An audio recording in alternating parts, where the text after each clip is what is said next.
Sommes-nous en mesure de comprendre la signification du tabernacle? Nous voyons au début du chapitre 24 de l'Exode que Dieu appela Moïse, Aaron, Nadav, Abihu et les 70 anciens pour se présenter devant lui.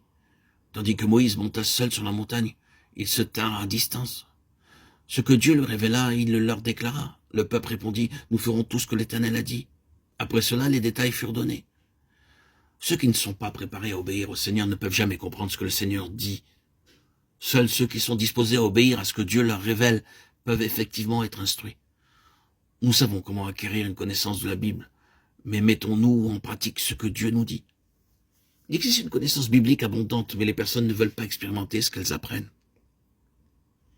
La lumière ainsi rejetée devient ténèbres. Ceux qui ont de la connaissance, ne sachant rien du prix que coûte l'expérience, deviennent fiers, hautains et enflés d'orgueil. Ainsi, avant d'aller plus loin, nous devons faire à Dieu la promesse suivante. Oh Dieu, à tout ce que tu m'enseigneras maintenant, je te promets d'y obéir.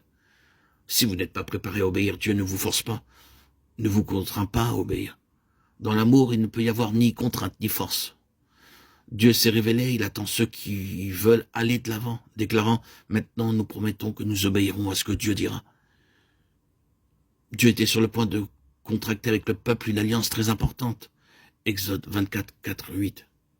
Pour préparer cette alliance, Moïse construisit un autel avec 12 pierres, une par tribu. Sur l'autel était posé le sacrifice dont le sang fut aspergé sur le peuple. Il nous est enseigné ici que seuls ceux qui viennent sous le sang du Seigneur Jésus-Christ comprennent ce que Dieu dit. Ceux qui ne sont pas nés de nouveau, qui ne connaissent pas l'aspersion du précieux sang du Seigneur Jésus, ne peuvent jamais comprendre parfaitement ce que Dieu enseigne par le tabernacle. Ce n'est pas tellement ce qui est dit, ni la manière dont c'est exposé qui importe, non. Personne ne comprendra réellement ces choses s'il n'a pas été racheté et lavé de ses péchés par le sang de l'alliance éternelle.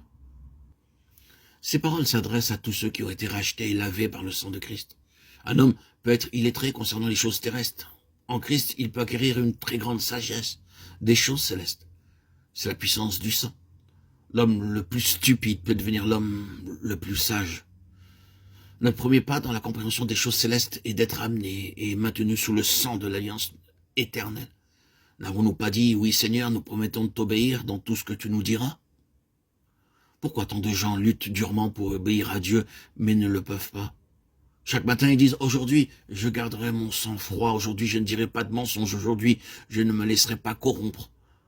Cependant, après 2 ou 3 heures, ils perdent à nouveau leur sang-froid. Bien qu'ils prient et lisent la Bible, ils tombent.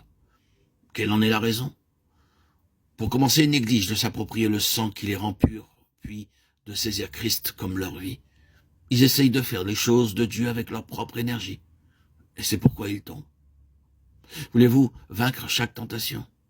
Alors par la foi, chaque jour, chaque matin, placez-vous sous le sang du Seigneur Jésus-Christ. Le sang vous lave de chaque souillure. La vie de Christ en vous deviendra manifeste dans votre marche et vos actions quotidiennes. Les Israélites avaient à se placer sous le sang pour être capables d'obéir à ce que Dieu commandait. Il est dit alors des anciens qu'ils virent Dieu. Exode 24, 11. Cependant, Jean, chapitre 1, verset 18, dit « Personne n'a jamais vu Dieu ». Le texte néanmoins continue en disant « Le Fils unique, qui est dans le sein du Père, lui, l'a fait connaître ». Nous sommes conduits à la conclusion que sur la montagne, ils virent le Seigneur Jésus-Christ. Aucun homme n'a jamais vu Dieu. C'est une affirmation définitive. Alors Moïse prit du sang dans un bassin, il aspergea le peuple et l'autel. Les anciens commencèrent à voir quelque chose, ils virent l'agneau de Dieu. Au début, ils ne pouvaient voir que les animaux tués et leur sang répandu, mais après, avec les yeux de la foi, ils voyaient le Seigneur Jésus-Christ, l'agneau de Dieu, mis à mort pour eux. Dans la mise à mort des animaux offerts, ils voyaient le Seigneur Jésus-Christ souffrir et mourir pour tous les pécheurs. Voici l'agneau de Dieu qui ôte le péché du monde. Jean 1, 29.